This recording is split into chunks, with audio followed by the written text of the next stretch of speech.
Bienvenidos al Taller Integral de Derecho. En él vamos a hacer un breve repaso para globalizar los temas vistos. Una sociedad está constituida por comunidades de personas. Desde el punto de vista del derecho, a estas personas las clasificamos en personas físicas o humanas o personas jurídicas o de existencia ideal.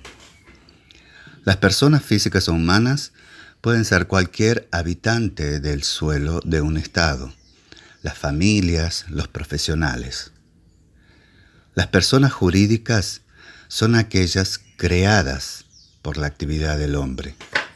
Se llaman públicas cuando son creadas por el Estado, por ejemplo, escuela, CAPS, hospitales, comisarías, etc. Las personas jurídicas privadas son aquellas creadas por particulares y pueden ser con fines de lucro las que perciben con su actividad ganancias, por ejemplo, las empresas. Las personas jurídicas privadas sin fines de lucro son aquellas creadas por un fin social y obtienen recursos para poder alcanzar sus objetivos.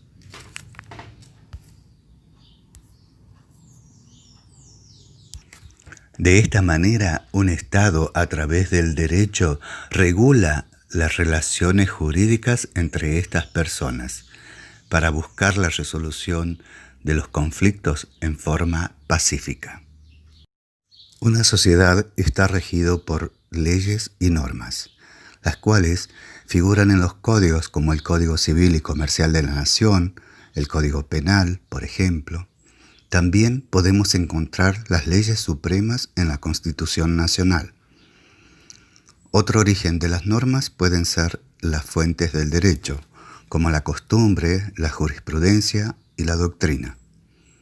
También existen tratados internacionales que regulan las relaciones de las personas, por ejemplo, los derechos humanos.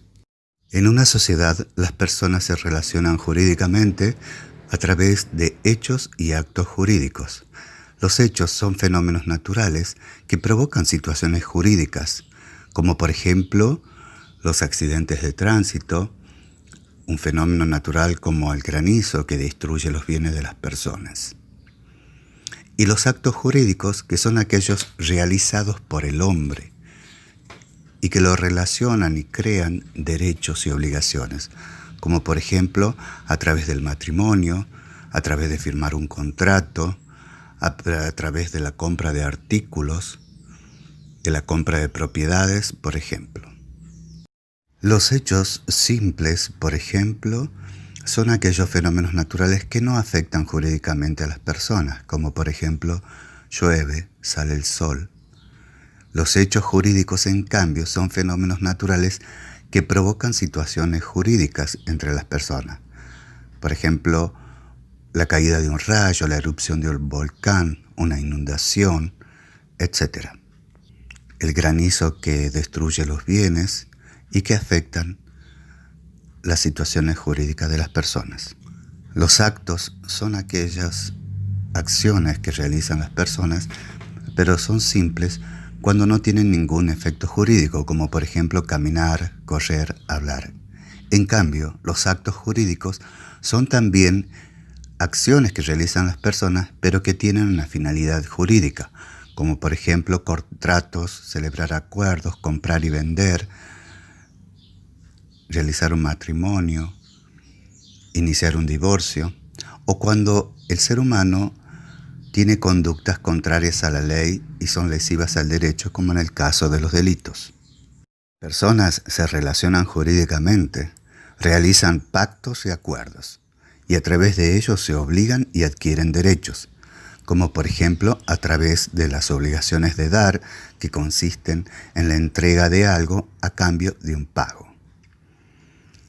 Tenemos también las obligaciones de hacer, que son básicamente servicios que se prestan a cambio de una paga. Y las obligaciones de hacer, que son aquellas que debemos abstenernos de realizar. Por ejemplo, no fumar, no usar un celular, no doblar a la derecha, no estacionar, etc. Recuerda que una obligación es una relación jurídica donde está constituida por partes, una denominada acreedor y otro deudor, donde el acreedor tiene derecho a exigir del deudor la prestación que satisfaga un interés lícito del acreedor. Y ante el incumplimiento, el acreedor puede obtener forzadamente la satisfacción de dicho interés por parte del deudor. Recuerda que las obligaciones deben ser jurídicamente posibles, lícitas, que tengan interés patrimonial del acreedor, que sean obligaciones determinables y que sean susceptibles de un valor económico. Las fuentes de donde nace una obligación pueden ser los contratos, los cuasicontratos, la ley, los delitos y los cuasidelitos. Las personas suelen firmar contratos. Estos contratos pueden ser clasificados de diferentes formas según las distintas situaciones. Tenemos los contratos unilaterales, donde una de las partes solamente se obliga. Los contratos bilaterales, donde ambas partes se obligan recíprocamente. Los contratos plurilaterales, donde las partes se obligan recíprocamente, pero son más de dos.